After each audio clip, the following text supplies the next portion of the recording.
wude shwal kame general lure kong ala men chalat ka kor tan ten paiwo en go te ke de ni murleni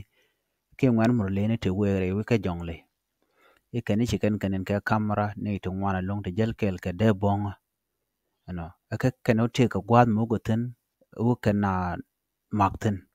no mokel enyok chelar ne en go jongne yen go dakapin yene to yindi ni Greater Pibor Administrative Area kidi ni murleta to daga pin chwada kwa kel chine kam tane jendang ro wan now linga me wude shwal ke me en go i jaro luro e kong mala ro ke kwidi ni jana me mala le reala de ti le de kan dial gono nuare bi cherken bi ga je okay ngai kono kon nuare la ti chala murlenti la kon nyi kan chang tel mala jidit ka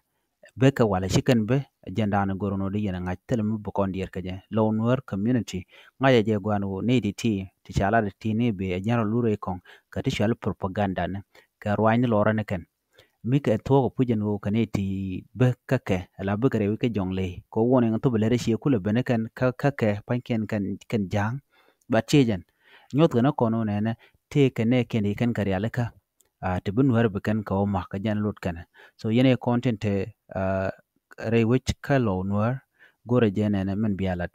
ko kume tele jawe mbe ye jeka je winemi be ti chalga ti morlene be ka use so use ne morlene jen ko te ka warning to kana man chikan to meje morlene kam kan je kon kon e kon nuer another thing ba another way lat kana ogi kenen go shin nuer shi kan man dan let kana shi kana ngaj plan di en plan kum ke le shanga je no gor kono bu nuer be kan ganak so mi chikan nuer kan neutralize be ka chwa free so am plan me plan be fail so ajan gore me kwa yele jogono warga cha gore me tara kele we kach alo a warning mul jogano kono bine ya kapkor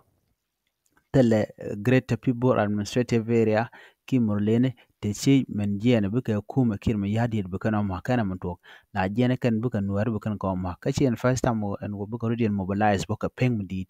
bala dan we ka bene ka ten ngai ken mal wala nyoda ken war so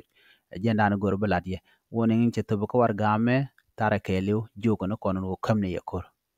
molene kane de chamu ke yo kane de yakok kirma yadit men bi angajba